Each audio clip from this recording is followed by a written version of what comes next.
The new president of the University of Rochester is now into her fifth month leading Rochester's largest employer. Sarah Mangelsdorf is the first woman to head the university, and she is someone you should know. Sarah Mangelsdorf is not only the first female president of the U of R, she's the first with an Instagram account. On it, there's a photo of Mangelsdorf after a run with ROTC students on Veterans Day, and a close-up of the fox that roams the campus quad. Did you see I put a picture of the quad fox who I ran into yesterday on the way I was on my way to Starbucks, and he just started out in front of me. I was like, you're quite tame. And I pointed to the students, hey, do you see the fox? And one young woman said, oh, I thought that was a dog. I said, that is not a dog, that is a fox.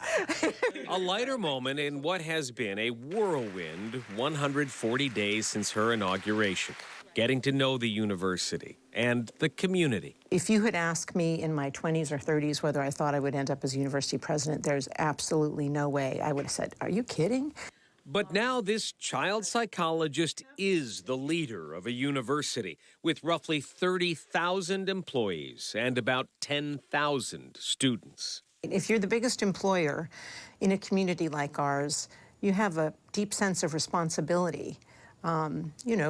Discussions about how to raise our lowest paid salaries and how much that costs, and our responsibility to do that is part of being concerned about poverty in Rochester. We don't just think that these are people who just come and work for us. We're all in this together. Mangelsdorf hopes to do a better job marketing the U of R outside of Rochester.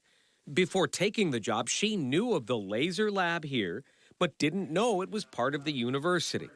Her husband didn't know the Eastman School was part of the U of R. Here at University of Rochester, there's sort of these silos. Like, people refer to Eastman, or they refer to the laser lab, or they say they went to Warner or Simon or the college, or they talk about the Med Center and the River Campus. And sometimes people seem to act like there's this great divide to cross Elmwood Avenue. But to the extent we encourage more and more of our interdisciplinary collaboration, it really plays to the collective strengths of the institution. Her presidency began with the university under the cloud of a lawsuit alleging sexual harassment by a professor. The legal battle got national attention, and it continues.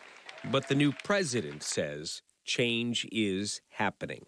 You know, the university's motto is Meliora, which means ever better, and we really are trying to be ever better. I mean, it is true that one alum I met said, well, the only reason you were chosen as president is because they had to hire a woman after that. And I said, well, okay, I'll take advantage of that opportunity. That's okay. And I do think people have been, rolling up their sleeves and working hard. Mangelsdorf is reminded often that even in 2019, being the first woman to lead the U of R is significant. A lot of young women on campus will just stop me, or alums that I meet out around the country, various places, will say it's so great to have a woman as president. It is important to have role models in the world, and it does give you a sense of that possibility. And so I think it's been surprising to me how much it means to young women. At her last job at the University of Wisconsin, where she was a dean, she made diversity of the student body a priority. She says that's less of a need here, but diversifying the faculty is something she hopes to achieve. And retention of students in Rochester after they graduate. She says if the jobs are here, they will stay.